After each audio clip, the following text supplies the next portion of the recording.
Don't take this the wrong way. I'm just trying to look out for you, right? And when it comes to insurance, there is zero time to gamble. There are too many drivers taking shortcuts with insurance. Yes, it's an expense, and it's a big expense, especially if it's a commercial insurance. It's a huge expense. But here's the BUT. If things go wrong, and I've seen this over and over again, it can get ugly. So whether you're doing Uber or Lyft, obviously you have you're in the basic categories, you have your rideshare insurance, right?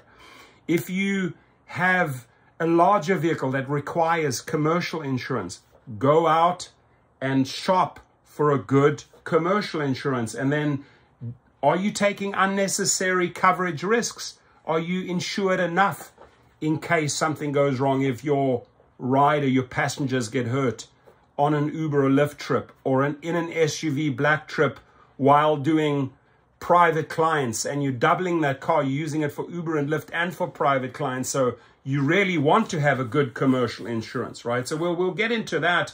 But ladies and gentlemen, the big racket here on the insurance, and this is where California drivers can report this to the Department of Insurance. You can file a complaint, right? Because if Uber and the national website, by the way, the national website beyond California, if you have an insurance issue with Uber and Lyft, you go to this website, right? You report them, because guess what? Uber and Lyft are buying insurance. They're buying this umbrella insurance, and they are skyrocketing the fees. They are tagging it on as external fees, you know, attaching it to your trip, deducting it from what you should be getting. And it's a racket. And go ahead and report it if you are in California. Report it if you're anywhere in the US, right, to the National Insurance Crime Bureau, because you already have insurance, right? And you may have adequate insurance. Why is the company scamming you, right, with additional commercial insurance? Just think about it. It's the biggest racket, the biggest talk at the moment. Sergio talks about it. I talk about it. Jeff Watts talk about it. A lot of people are talking about this utter insurance scam that they're running. They're buying. We need to let the California institutions and the national institutions know that they're buying these insurance policies for little money, and they are jacking up the rates, and they're tagging it onto your trip. So I foresee massive lawsuits happening, and that is only if we all start filing our complaints. California, file your complaints, right?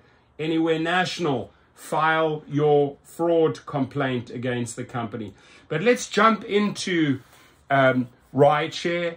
Why rideshare drivers take unnecessary coverage risks. Drivers working for ride-sharing companies such as Lyft and Uber have good access to information about additional, right, insurance coverage. We just often say, nah, you know what, I don't want to pay that additional.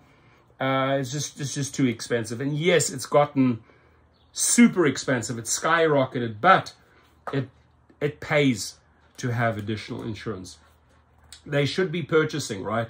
But they don't always buy those policies.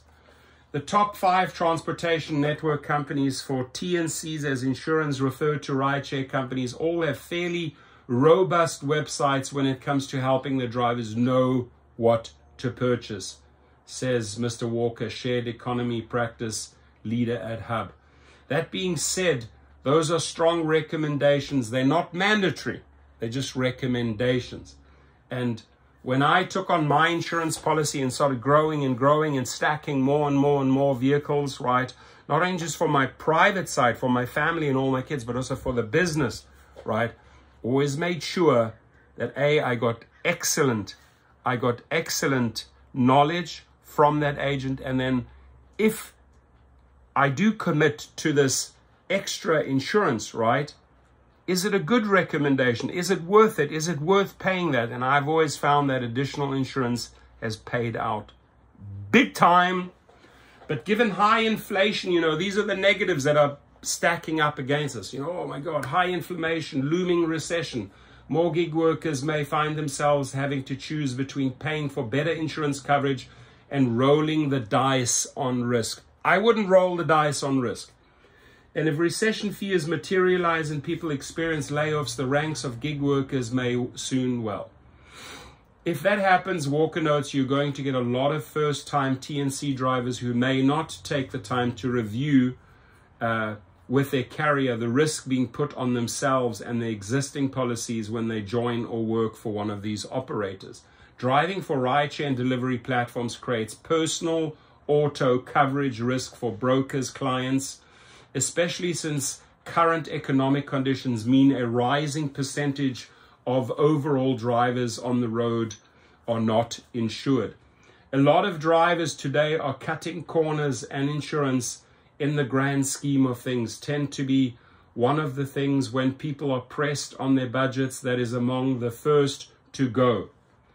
On top of that, most TNCs have now been in business for a decade, so the insurance policies they provide to their drivers have been tweaked to reflect years of claims and risk data. That means the rideshare companies are offering what Walker calls a very cost-conscious and efficiency-focused layer of insurance. You know, you get too many drivers just buying the bare minimum, As such, optional coverage for things like underinsured and uninsured motorists, which represents a high percentage of historical claims for rideshare firms, is likely not provided. So, for example, you driving around, you did nothing wrong. Guy crashes into you, they don't have insurance. They don't have insurance. So if you're not insured against that, you're covering the entire cost yourself. But if you actually have additional insurance that covers you from people that are uninsured, right? That policy protects you. So and it costs more. But there's a lot of arseholes out there that don't have insurance that end up smashing into your car. My friend in San Diego just went through this. And I hooked him up with the best attorney, right? And they'll go after the individual and they'll go after the company. So you can, as such, optional coverage for things like underinsured and uninsured motorists, which represent a high percentage of historical claims for rideshare firms, is likely not provided. And while the TNC will recommend its drivers carry additional coverage, new drivers signing up on the platform will still be accepted if that additional coverage isn't purchased. You can find yourself in a situation where you were struck by someone else without insurance. The transportation network company itself has no coverage for that loss, so you will not be covered by them. The most important thing to remember is most TNCs have very broad, sweeping exclusions, not inclusions, exclusions. This isn't 5 years ago. The underwriting community now has time to react, which means rideshare drivers need to be transparent with their personal insurance to make sure they close those coverage gaps, right? You got to bounce it back and forth. This is the situation. Tell me what I need. I always encourage higher levels. Me too. I always encourage higher levels of transparency despite the increase in cost the client is going to see. It's just not worth the risk. You could make an argument that, hey, I do it on weekends. I just do delivery, or perhaps the insured doesn't care much for the vehicle being used. There are nuances to it. But realistically speaking, you could find yourself in a pretty significant situation financially. And considerations extend beyond vehicle damage to include medical bills. I've seen some very disastrous outcomes for this type of situation. Plus, on the vehicle side, drivers who don't make an effort to protect their own assets should not expect an employer to do it for them. It doesn't make sense from risk management perspective. Why would an entity you work for have a stake in protecting your car if you're not going to protect it? That's probably why they jack on this additional insurance, no doubt about it. But they're not keeping the costs realistic, right? By insuring you, by tagging on, adding those insurance costs as external fees, for example, right? Just taking precautions, which is understandable, but they're exploiting that situation. So if they're buying it for 10 and selling it for 50, they are exploiting the insurance fees.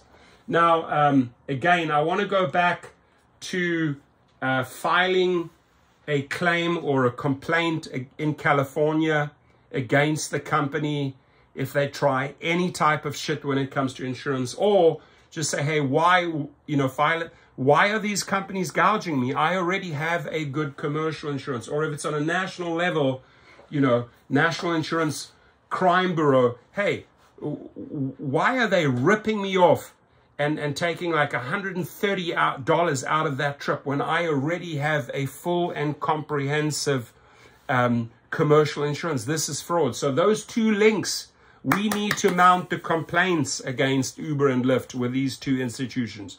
National website, California website. Go to it, file your complaint, right? Hey, I have insurance. I have adequate insurance. I have more than enough insurance. Why is Uber and Lyft? Why are they gouging us? Why are they gouging me, giving me all these additional external fees that I should not be paying? The more complaints we can register with these two institutions, the faster they will start looking into it. Thank you very much, ladies and gentlemen.